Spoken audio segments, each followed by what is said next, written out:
we're back on the American Dream Business Roundtable. And I know, Greg, you have lots of things to say tonight. So, and I know you have something that you want to ask Tom, which I think is really important. Well, yeah, I wanted to ask him more about his business. I'm familiar with it, but I think our viewers are not. What is digital vision marketing, Tom?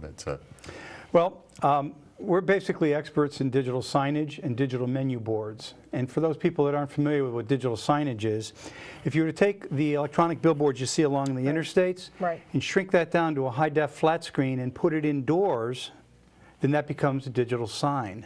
And a digital menu board is a digital sign that's dedicated to having a menu.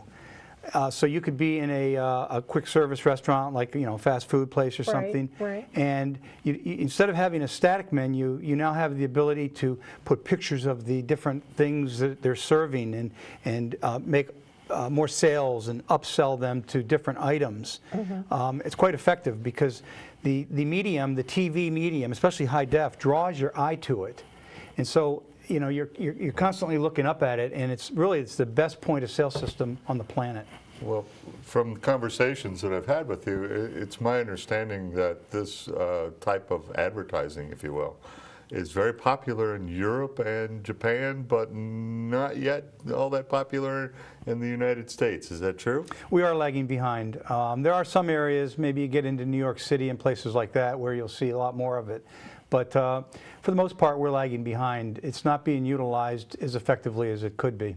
Is it expensive? Can I use that question? Sure. It's not expensive at all. Obviously you have to have a high-def TV, but you can get 40-inch TVs now for under $200. So it's not expensive. We manage the whole system, and it's just one monthly flat fee, and it's just the best way to display things. And the idea behind it is that it costs less to sell more to an existing customer than it does to find a new one. Right. And that's what a digital sign can do for you, because how do you sell more to an existing customer? Well, let them know what you've got. So don't have one of those boards that you have to erase all the time. You can just have one of those, right? Yeah. And if you have 5 televisions in your restaurant, like a lot of these guys do, they should be using those high-def televisions, right? Right. To do that. Well, and Tom even has a program where you can change what's on there in the course of a day, and the business owner has the opportunity to do that himself. So, for example, a restaurateur in the morning might showcase his lunch menu or desserts and things like that that are really high profit items, and then after lunch he can then change everything and start featuring all the dinner entrees and the desserts and all the maybe specialty drinks or whatever. It's a very good program, and I would suggest that people who are interested in promoting their businesses talk to Tom and get to know more about that, because as time goes on, we're going to see more and more of that across the United States. But from here, what I'd like to do is get back to those 5 Ps that we were talking about, and ask you, Tom, about the product. I mean, what do we mean by product? And that's one of the 5 Ps. So, well, product, it means different things to different people. But product, I use the term for product as well as services, because the service is a product. Right. So for those people that are watching that have services, I'm not excluding them. I just use the word generically. First and foremost, a product has to fulfill a need.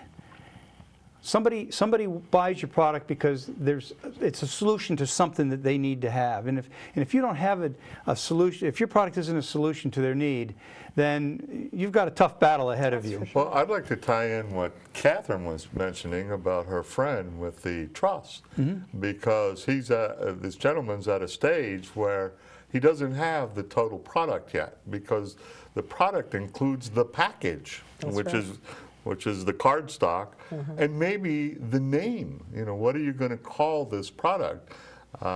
It's not a typical kind of thing. It's not a knife or a fork, or maybe truss is not. It's Speedy Chicken Truss. Speedy Chicken Truss. Okay. That's exactly what it is. So maybe you've been talking to me about trusses for weeks, and I keep thinking of those things up in the. And all it is, you know what, I'm going to bring it the next time I show it to you, but, you know, he actually watched the television show and the infomercial I did for him, and he said, you did it in 4 seconds, but you can do it faster than that. Right. But think about this.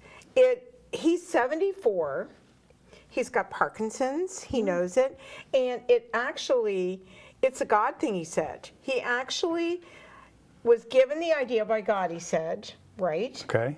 And to help him and others be able to have the chicken that they love and to have it done the right way. Okay. Because if you have to do this binding all the time, it's a real pain. Sure. It's a pain.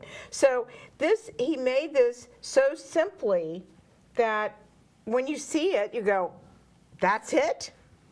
Well, but I think it's a good example of how he's got the basic product down, but he needs to understand that the product includes all of those other things, the package, the warranty that goes with it.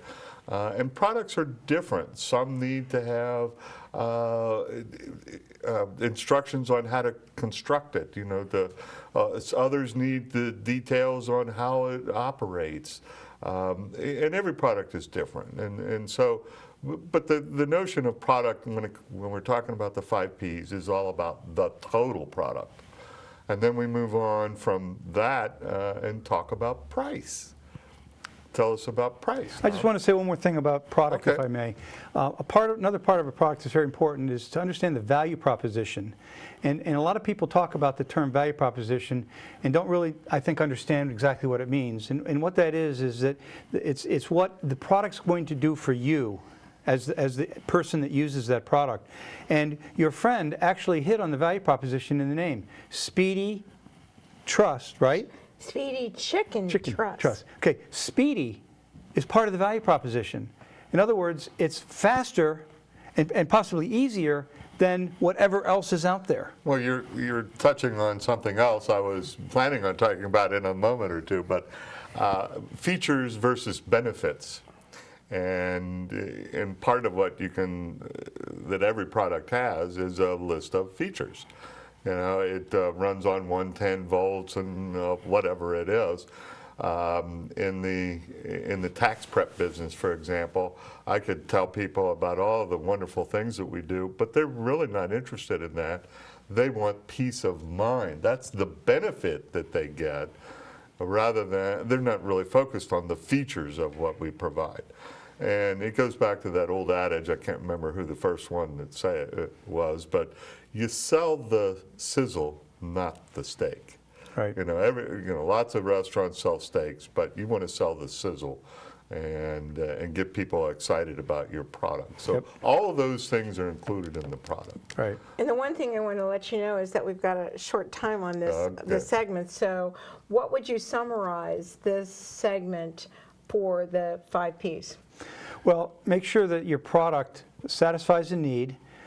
Make sure that you understand how to communicate that, and that your product, as Greg was saying, the whole product includes all the other points, the package, the warranty, all the touch points to the customer.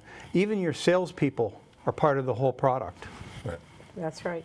And on that note, we need to take a short break. Okay. And we'll be right back with Greg Noe of the Edgar Allan Group and Tom Van Wert of Digital Marketing. Digital Vision Marketing. Digital Vision Marketing. Okay, you can actually see it, right? That's correct. And don't forget KathrynRaaker.com.